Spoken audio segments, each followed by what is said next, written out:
তিস্তার গর্জনে আবারও তছনছ তীরবর্তী জনপদ। দোয়ানী তিস্তা ব্যারেজের পানি উঠে গিয়েছিল বিপদসীমা ৩০ সেন্টিমিটার উপর। প্রায় ২০,০০০ মানুষ পানিবন্দী। বাংলাদেশের বৃহত্তম সেচ প্রকল্প দোয়ানী তিস্তা ব্যারেজ।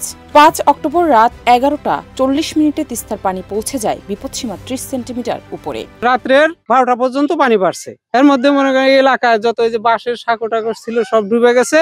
সবারই বাড়িতে পানি, কেউ কেউ বাজারে গেছে, বাজার থেকে বাড়ি যেতে পারে নাই। ৮টা হইতেই আঙিনে পানি গেছে, আর 10টা হইতে ঘরের চুলা টুলা ঘর সম্পূর্ণ ঘরে পানি। এখনো কোনো রান্না বান্না আমরা করিনি।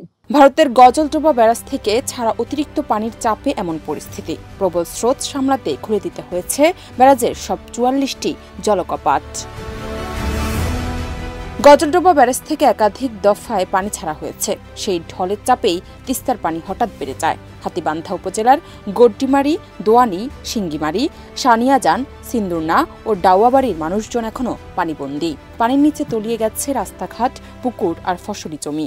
আমাদের এলাকা পানিতে অনেক ধান নষ্ট হয়ে গেছে, মানুষ শাকসবজি টাল করছিল সেগুলাও নষ্ট হয়ে গেছে। আমরা তো চলাফেরা করতে পারছি না, রাস্তাঘাটে নড়তে পারতেছি না। আমরা এই যে মাছ টাছ পুকুরে মাছ টাছ সবগুলাই বাইরে হয়ে যাইতেছে। স্থানীয় প্রশাসন জানায় জরুরি ভিত্তিতে খাদ্য সহায়তা দেওয়া হয়েছে। পরিস্থিতি উন্নত না হওয়া পর্যন্ত নজরদারি চলবে।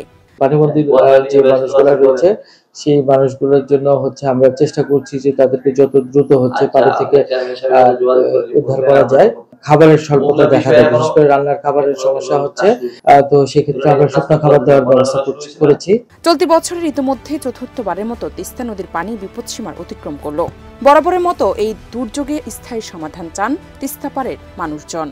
এখানে হাজার হাজার বিঘা মানুষের ধানের আবাদ প্রতি বছরই নষ্ট হয়। যদি তিস্তা বাঁধটা সরকার অতি তাড়াতাড়ি যদি বাঁধটা দেয় তাহলে আমাদের মাছ চাষি খামাররা এবং কৃষকরা সবাই আমরা বাঁচতে পারবো।